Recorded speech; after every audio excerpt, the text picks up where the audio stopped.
नमस्कार। शाश्वत यौगिक खेती कार्यक्रम में एक बार फिर से आपका स्वागत है। दोस्तों, शाश्वत यौगिक खेती का आधार है जैविक खेती और परमात्मा की याद यानी कि योग। जब हम खेती करने जाते हैं तो किसान के सामने सबसे बड़ी समस्या होती है उसकी फसलों पर जो कीट लग जाते हैं। ये कीट लगते ही किसान की माथे पर चिंता की लकीरें उभर आती हैं, क्योंकि इनसे नहीं बचे तो फसलों को अच्छा खासा नुकसान हो जाता है। किस तरह से इन कीटों से बचा जाए, कीटों की पहचान किस तरह से की जाए, आज इसी विषय पर चर्चा करेंगे। और इस विषय पर चर्चा करने के लिए हमारे बीच में आए हैं दीपक कुमार जैन सर, जो कि कृषक विज्ञान केंद्र बड़गांव उदयपुर से कृषि वैज्ञानिक हैं। दीपक जी, आपका बहुत बहुत स्वागत है कार्यक्रम में। नमस्कार। Thank you. दीपक जी, किसानों के लिए कीट बहुत बड़ी समस्या होती है जी जी। और कीटों के विनाश के लिए पहले रासायनिक कीटनाशकों का बहुत प्रयोग कर चुके हैं। हम बहुत फसलों को जहर पिला चुके हैं, लेकिन अब जब हम समझ चुके हैं कि उसका नुकसान क्या है तो हम जैविक कीटनाशकों की ओर बढ़े हैं। आप कृषि वैज्ञानिक हैं, जैविक कीटनाशकों के बारे में आप बताएं। इससे पहले मैं आपसे जानना चाहूँगा कि ये कीट कितने प्रकार के होते हैं, हमारे किसान भाइयों के लिए बताइए। जी, किसान भाइयों, कीट जो होते हैं मुख्यतः दो प्रकार के होते हैं। या तो कीट आपके ज़मीन के अंदर रहते हैं या ज़मीन के ऊपर पाए जाते हैं। कीटों के बारे में जानना इसलिए भी आवश्यक है कि जो रासायनिक की आप बात कर रहे हैं, रासायनिक कीटनाशकों का इसीलिए दुष्प्रभाव पड़ा कि हम किसान भाई क्या करता है कि दवाइयों को लाता है, ये भी नहीं देखता है कि वो कीट जो है वो तने के अंदर चला गया है या तो वो क्या बाहर जब दवाइयाँ छांटता है उसको ये पता नहीं वो तना छेदक या तने के अंदर चला गया। तो इस कारण क्या हो रहा है कि वो बिना कीटों की पहचान किए हुए दवाइयों को छांट रहा है, जिस वजह से उसके जो प्राकृतिक शत्रु है वो तो मर रहे हैं और कीटों की जनसंख्या दिन पर दिन बढ़ रही है। तो इसलिए हमें ज़रूरी है कि कीटों के बारे में जानकारी होना चाहिए। तो किसान भाई, मुख्य रूप से कीट जो है वो दो तरह के होते हैं, या तो ज़मीन के ऊपर पाए जाते हैं या ज़मीन के नीचे रहते हैं। ज़मीन के ऊपर जो पाए जाते हैं कीट वो 4 तरह के होते हैं। उसमें मुख्य रूप से एक तो रस चूसक कीट होते हैं, जो कि पौधे के आप देखेंगे पौधे या फसलें हैं उसमें रस चूसने का काम करते हैं। इसमें आपके मोइला है या जिसको आप चेपा कहते हैं, एफिड कहते हैं, या हरा मच्छर है जिसको जेसिड कहते हैं, और सफ़ेद मक्खी है, मिलीबग है। ये कीट क्या करते हैं, एक थ्रिप्स भी है। ये कीट क्या करते हैं कि पौधे से रस चूसते हैं, जिससे कि उसकी पैदावार कम हो जाती है। और उसके साथ ही ये क्या करते हैं, जो कि बहुत वायरस जनित बीमारियां हैं। अच्छा। जैसे कि येलो वेन मोज़ेक है, या जिसको पीला पित्तशिरा मोज़ेक भी कहते हैं। मिर्ची में पत्ते दोने जैसे हो जाते हैं, या बैंगन में छोटे पत्ती रोग होता है। तो ये एक तरह से बीमारी को भी फैलाने का या वेक्टर का काम करते हैं। जी। एक पौधे से बीमारी दूसरे पौधे में फैलाते हैं। साथ ही बहुत सी बार ये जो रस चूसक कीट होते हैं, ये एक रसीला या मीठा पदार्थ निकालते हैं, जिससे कि फफूंद का आक्रमण भी हो जाता है। अच्छा। दूसरी तरह के जो कीट होते हैं वो जो तने में छेद करते हैं या फलों में छेद करते हैं और फूल को खाने का काम करते हैं, जिसमें आपके तना छेदक है, जैसे मक्की में लगता है, बाजरे में लगता है, भिंडी बैंगन में जो तना छेदक होता है वो होता है, आम में लगता है, स्टेम बोरर वो होता है। तो इस तरह ये तना छेदक होते हैं। तीसरी और एक ब्लिस्टर बीटल है, जो कि फूलों को खाने का काम करती है। तीसरी तरह के कीट जो होते हैं वो पत्तियों को खाने का काम करते हैं, जैसे आपके लोकस्ट है या टिड्डी है, फड़का है, कद्दू का लाल भृंग है जी, और गोभी का सेमिलूपर है। ये इस तरह के कीट हैं जो कि पत्तियों को खाने का काम करते हैं। जी।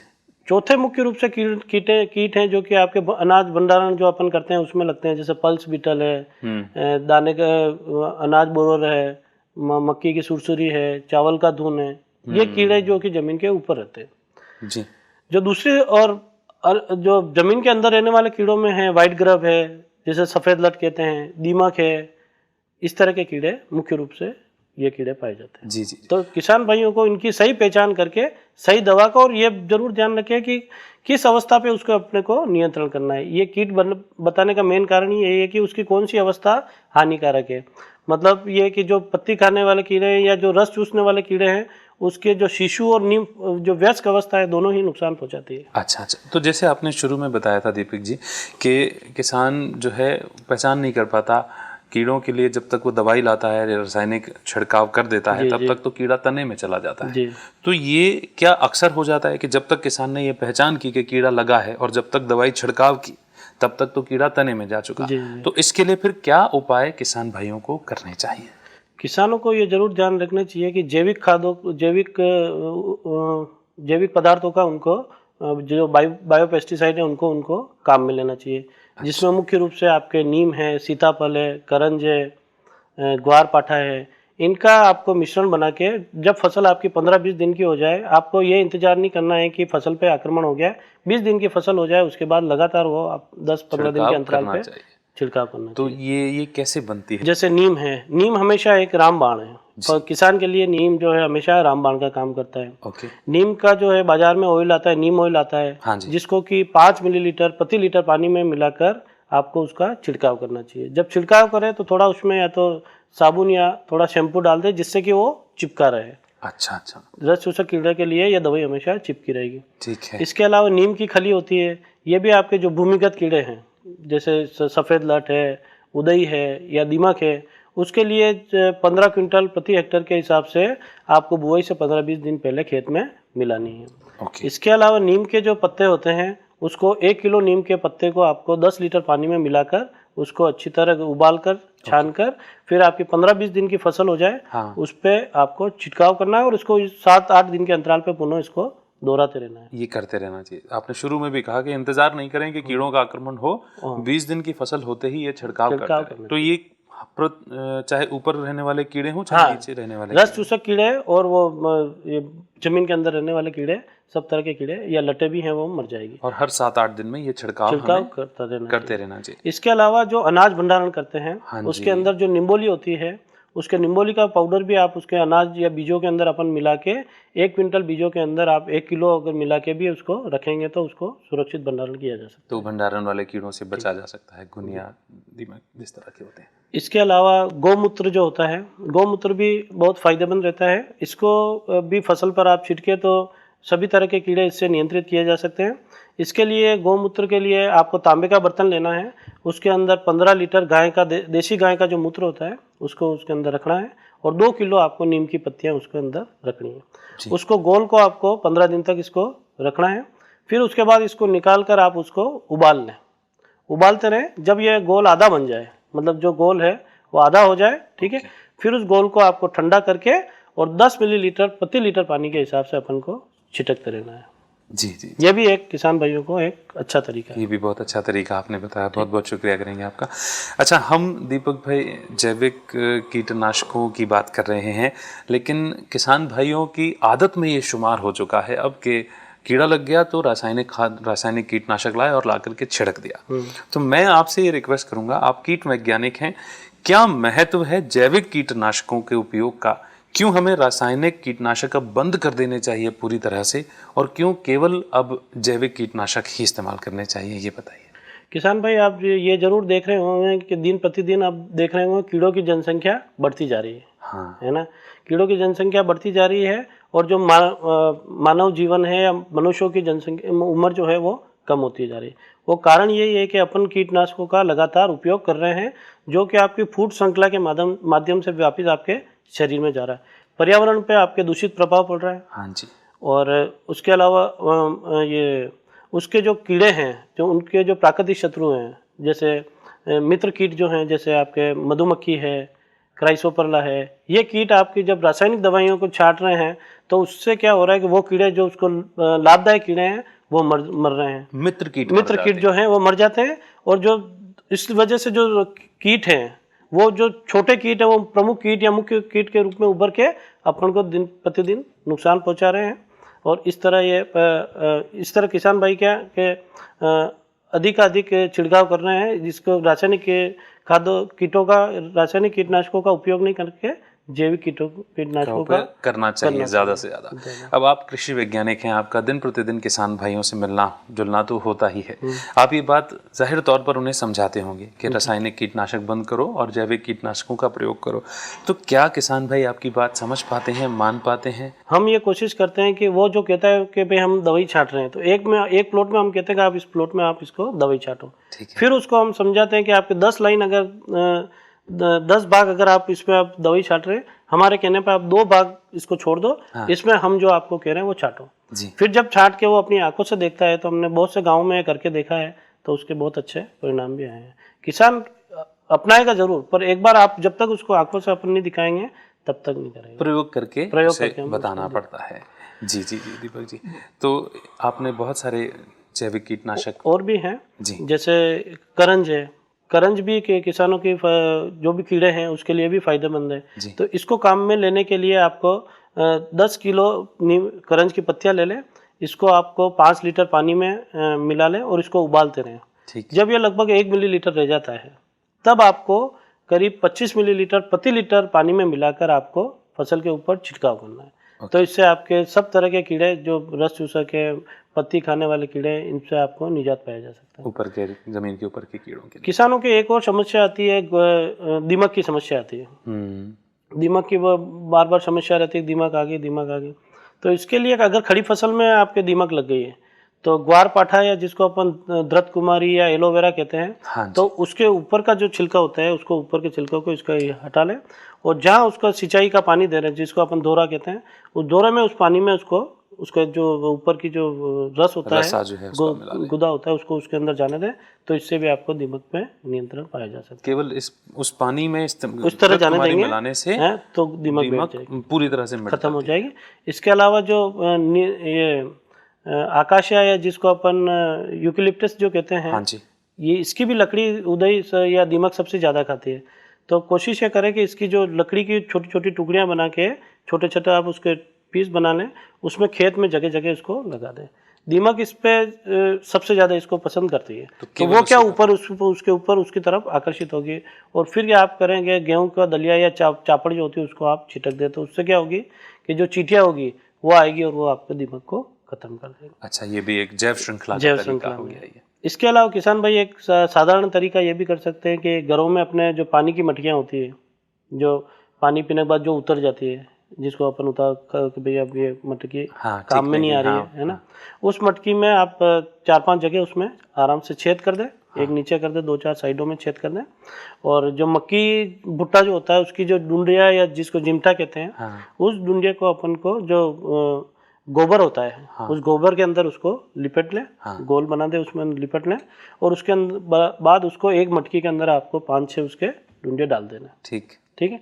डालने के बाद खेत में जिस साइज की आपकी मटकी है, उस साइज का आप उसको गड्ढा बनाएं, और उसका मुंह ऊपर की तरफ रखें। मटकी जो होती है उसका मुंह ऊपर रखें, एक सूती कपड़ा उसको बांध दें। ठीक है। खेत में जगह जगह आप कोशिश ये करें, एक बीघा में 5-6 जगह इसको ये लगा दें। तो थोड़े दिन बाद आप देखेंगे कि ये जरूर ध्यान रखें कि मटकी का मुंह ऊपर रहे और एक सूती कपड़ा उसके ऊपर बांध दें। जी जी। थोड़े दिन बाद आप देखेंगे जितनी भी आपकी उदई है, उसके अंदर इकट्ठी हो जाएगी, उसमें आ जाएगी। फिर आप उसको मटकी को निकाल लें, कहीं पे भी पानी का साधन हो वहाँ पे उसमें केरोसिन डाल दें उस पानी में, और उसको करते रहें। बार बार ये इस तरीका अपनाएंगे तो उदय से भी आपका निजात पाया जा सकता है। तो ये काफी परंपरागत तरीके हैं। परंपरागत तरीके हैं। परंपरागत पहले भी आप करते थे, ऐसा नहीं कि दवाइयाँ तो आप चलिए, पहले भी अपने जो स्वाद फल फ्रूट या सब्जियों में जो स्वाद पहले था, वो अब स्वाद अब नहीं है। कारण यही है कि अपन क्या करते हैं कि रासायनिक उसकी तरफ डाइवर्ट हो रहे हैं। जी जी जी। इसके अलावा आपको किसान भाइयों के नीलगाय या रोजड़े की समस्या बहुत आती है। अब इसके नियंत्रण का तरीका, मतलब उसको मार भी नहीं सकते हैं, क्योंकि इसको मारना भी एक कानूनी अपराध है। तो इसके लिए भी किसान भाइयों के लिए छाछ सबसे प्रभावी पाई गई है। बहुत सी बार फिनाइल वगैरह भी छिटकते हैं, लेकिन वो ज़्यादा समय तक प्रभाव नहीं छोड़ती, 2 या 3 दिन तक रहता है। और नीलगाय की एक आदत रहती है कि जब ये झुंड में आती है तो इनका एक रास्ता निर्धारित रहता है कि जिस रास्ते से वो आती है उसी रास्ते से लगभग वो जाना आना रहता है। ठीक है। तो इसके लिए किसान भाई जो खट्टी छाछ होती है, जो 10-15 दिन पुरानी खट्टी छाछ है, उसके अंदर अरंडी के बीज जो आते हैं उनका पाउडर डाल लें, या अरंडी का जो तेल आता है उसको मिला के उस रास्ते पे छाट दें, या फसल के चारों ओर उसको छाट लें। तो ये कोशिश जरूर करनी चाहिए कि जो आप एक किसान छाट रहा है तो दूसरे किसान को भी वो उत्प्रेरित करे कि भाई तू भी इसको छाट, कोई ज़्यादा उसमें, तो उससे क्या आपका पूरा ब्लॉक जो है एरिया बच जाएगा। जी जी। इसके अलावा आपको चने की लट है, जो जितने भी तरह की सुंडियां लटियों की समस्या रहती है, तो उसके लिए आपको मिर्च जो होती है, हरी मिर्च किसान भाइयों के यहाँ मिलती है, सब मिक्सर बना के भी आप इसको छिटक सकते हैं। इसी तरह आपको खट्टी छाछ जो होती है उसको आप मटकी के अंदर रख दें, और उसके अंदर कुछ गोबर वगैरह मिला के भी मटकियाँ जगह जगह रखेंगे, तो इस गंध से भी रोजड़ों या जो नीलगाय हैं उनका आक्रमण नहीं होगा। जी जी जी। फसलों के लिए किसान भाई एक मटका खाद भी है जो कि आप बना सकते हैं। उसके लिए 50 से 60 लीटर की क्षमता का आपका कोई मटका हो या कोई टंकी हो, इस तरह की रखें। उसके अंदर आप 15 किलो देसी गाय का मूत्र होता है, 15 लीटर देसी गाय का मूत्र, 15 किलो आप उसके अंदर गोबर मिला लेते हैं और 15 लीटर उसके अंदर पानी मिला लेते हैं और 250 ग्राम उसके अंदर या पाव भर जो होता है वो गुड़ मिला लेते हैं। फिर उसको ऊपर से टाट या बोरी से उसको बंद कर दें या मिट्टी से उसको ढाँक दें जी। फिर उसको अपने को हफ्ते भर तक उसको पड़े रहने देना है। ठीक है। हफ्ते भर बाद उसमें 250 लीटर पानी मिला लें। पानी मिलाने के बाद फसल की जो 15 दिन की फसल होती है उस पर 7 दिन के अंतराल पर इसको छांटते रहें जी। जो सब्जियां हैं उसमें या छोटी अवधि की जो फसलें उसमें 4 बार इसको छिड़काव करें और जो बड़ी अवधि की फसलें जैसे गन्ना है, कपास है, तो इनमें आप कम से कम 7 से 8 बार इसका छिड़काव जरूर करें। जी, ये मटका खाद का है। ये भी बड़ी अच्छी थी। अच्छा, एक चीज़ और पूछना चाहूँगा, कई बार टिड्डियों की समस्या आती है, वो भी दल में आती हैं और फसल को नुकसान पहुँचाती है, तो इसके बचाव के लिए भी कोई परंपरागत या जैविक तरीका? जो धतूरा होता है, जो बहुत सी बार समस्या रहती है, मोइले की समस्या रहती है या जिसको चेपा या एफिड कहते हैं, तो धतूरा इसके मोइले के लिए सबसे प्रभावी पाया गया है। तो इसके लिए आप 1 किलो जो मोइला ये धतूरा जो होता है उसकी पत्तियां या टहनियाँ ले लें और उसको 10 लीटर पानी के अंदर इसको अच्छी तरह से इसको आप उबालें। ठीक। जो वो गोल बन जाए उसको फिर आपको 25 मिलीलीटर प्रति लीटर पानी के हिसाब से इसको छिड़काव कर सकते हैं। और इसी तरह आपके आग जो होती है जिसको आकड़ा कहते हैं, उसकी जड़, तना, पत्ता है, जो भी आपको मिलता है उसको उबाल कर उसका रस बना लें और इसको जब उदय, खासकर उदय के लिए या दीमक के लिए जहां आप सिंचाई का पानी दे रहे हैं उसके अंदर ऊपर एक मटकी लगा दें, टप टप टप टप उसको पानी को उसके अंदर जाने दें, तो इससे भी उदय या जो भूमिगत जितने भी कीड़े हैं उससे उसकी फसल को बचाया, फसल की रक्षा हो जाती है। किसान भाई एक बात जरूर ध्यान रखें कि जो रासायनिक कीटों का जो उपयोग करते हैं तो हमेशा हर कीड़े का एक आर्थिक हानि स्तर होता है। उसके बाद जबकि कीड़ों की जनसंख्या इसीलिए बढ़ रही है कि आपने उसका आर्थिक हानि स्तर का उसका ध्यान नहीं रखते हैं। हर कीड़े का आपका आर्थिक हानि स्तर होता है, लेकिन जितने भी आपको देसी तरीके या जो घरेलू उपाय बताएं या जैविक तरीके बताएं, ये अगर आप करोगे तो कीड़ों की जनसंख्या आर्थिक हानि स्तर तक भी नहीं जा पाएगी। जैसे आप चने की लट ले लें, चने की लट है, इसके अंदर जो होती है अगर आप उसको खेत में आप मौका मुआयना करें तो अगर 10 पौधों के ऊपर एक लट मिलती है, 10 पौधे आप देख लें चने के, एक लट अगर या एक सुंडी या एक लार्वा उसके ऊपर मिलता है तो इसका मतलब सोच लें कि आपके खेत में जनसंख्या बहुत ज़्यादा बढ़ गई है।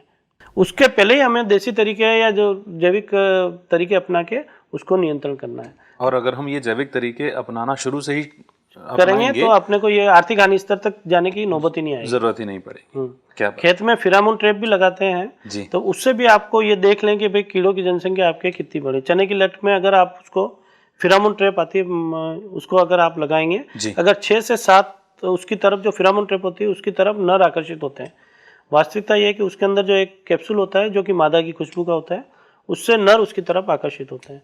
तो अगर ये 6 से 7 नर उसके अंदर फिरामोन ट्रैप में होते हैं तो इसका मतलब आपको सोच लेना चाहिए कि अब जनसंख्या आपको बहुत बढ़ गई है, तभी रासायनिक कीटों का उपयोग करें। जबकि इस मंच के माध्यम से आपको ये बताना चाह रहे हैं कि रासायनिक आप आर्थिक हानि स्तर तक जाने की कोशिश ही नहीं करें। जी, पहले से ही हम सावधानी करते हैं। जब फसल 15-20 दिन की होती है तभी आपने इतने सारे प्रभावी और सस्ते तरीके बताए हैं कि यदि हम ये रेगुलर 7-8 दिन में छिड़काव करेंगे तो कीटों की संख्या जो है आर्थिक हानि स्तर तक पहुंचेगी ही नहीं। और बहुत सी बार क्या होता है कि किसान जब खेत में जाता है तो वो उसको ये भी पता नहीं चलता है कि ये कीड़ों की वजह से क्षति हुई है या फफूंदी की वजह से हुई है या जीवाणु की वजह से क्षति हुई है। जी। बस उसको पत्ते पीले पड़ रहे हैं तो वो ये सोचता है कि ये कीड़ों ने खाया होगा उसकी वजह से, जबकि बहुत सी बार फफूंदी नाशक बीमारियां भी हो जाती है। जी। जब फफूंदी की बात करें या कवक की बात करें तो उसके लिए भी एक जैविक उपाय है, ट्राइकोडर्मा एक पाउडर आता है। जी। किसान भाई बाजार में मिलता है, इसको खरीद सकते हैं, सस्ता भी होता है। इसको आप जो भी बीमारी होती है आप बीज से लेके उसको खेत में काम में लेने तक सब उसके तरीके हैं। बीज उपचार से सबसे पहले जब कोई भी फसल आप बो रहे हैं तो जो ट्राइकोडर्मा जो पाउडर है ये एक मित्र फफूंद है।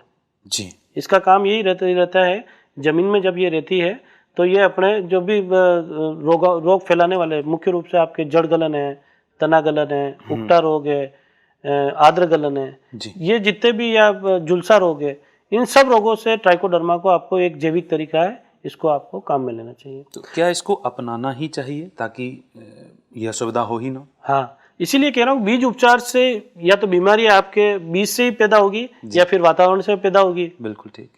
तो अपन को सबसे पहले बीज को ही आपको उपचारित करके बोना है।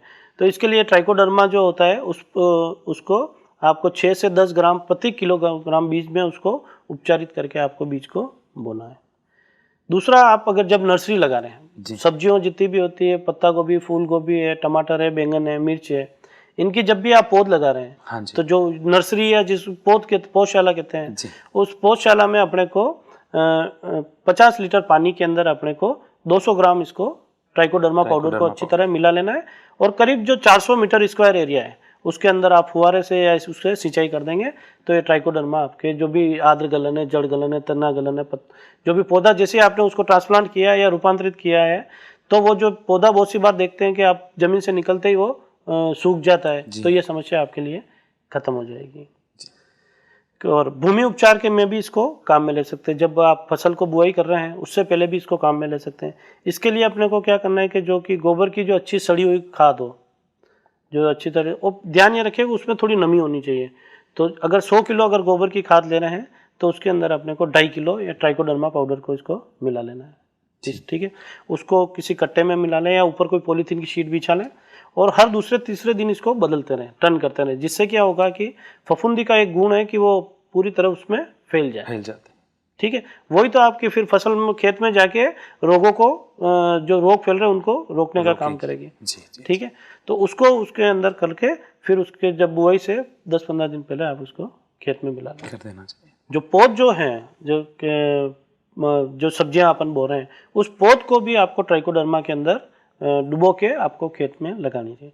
इसके लिए क्या करते हैं कि 20 लीटर पानी के अंदर या 15 लीटर पानी के 15 से 20 लीटर पानी के अंदर आपको इसको 200 ग्राम इसको मिला लेनी है। ट्राइकोडर्मा को अच्छी तरह घोल बना ले और जो पौध टमाटर, बैंगन, मिर्च, जिसकी पौध लगा रहे हैं, पत्ता गोभी वगैरह की, उस पौध को आपको उसको 15 से 20 मिनट तक उसके अंदर डुबो के रखना है और उसके बाद आपको खेत में लगा देना। जी। इस तरह ट्राइकोडर्मा से बहुत किसानों के जो भी बीमारियां हैं, पौधे सूखना है, आद्र गलन है, जड़ गलन है, तना गलन है, झुलसा रोग है, इस सब से मुक्ति मिल जाएगी। तो दोस्तों, दीपक भाई ने आज अपने अनुभव के आधार पर हमें बहुत सारी अहम जानकारियां दी हैं। हमें इतने सारे जैविक खादों के बारे में बताया है जिससे हम अपनी फसल को हर प्रकार से रक्षा कर सकते हैं, चाहे वो ज़मीन के ऊपर रहने वाले कीटों से रक्षा हो या फिर ज़मीन के नीचे रहने वाले कीटों से रक्षा हो। हर प्रकार के रोग से भी हम अपनी फसल की रक्षा कर सकते हैं, जड़ गलन, तना गलन या आद्र गलन। तो इतने सारे सस्ते उपाय, जब जैविक उत्पाद जब हम आसानी से अपने घर में मौजूद पदार्थों से बना सकते हैं तो हमें क्यों ना अपनाना चाहिए, क्योंकि यही वो तरीके हैं जो रासायनिक खाद और रासायनिक कीटनाशकों से हमको दूर रखेंगे। हम सस्ते दामों पर अपनी फसल की रक्षा कर पाएंगे। नील गाय और अन्य जानवरों से, टिड्डियों से किस तरह से अपनी फसलों की रक्षा करनी है, ये सब भी हम परंपरागत तरीके अपना करके अपनी फसलों की रक्षा कर सकते हैं। मैं आप सभी की ओर से दीपक जी का शुक्रिया अदा करता हूं जो कि अपना कीमती समय लेकर के आए। बहुत बहुत शुक्रिया। दोस्तों, आज के कार्यक्रम से हमें एक ही सबक मिलता है कि किस प्रकार से हमें रासायनिक खेती, रासायनिक खाद, रासायनिक कीटनाशकों से दूर होकर जैविक खेती को अपनाना है और उसमें योग का समावेश कर, परमात्म शक्ति का समावेश कर, श्रेष्ठ विचारों का समावेश कर शाश्वत यौगिक खेती को अपनाना है। कार्यक्रम की अगली कड़ी में एक नए विषय और नए विशेषज्ञ के साथ आपके बीच में उपस्थित होंगे। तब तक के लिए दीजिए इजाजत, रखिए अपना बेहतर ख्याल। नमस्कार।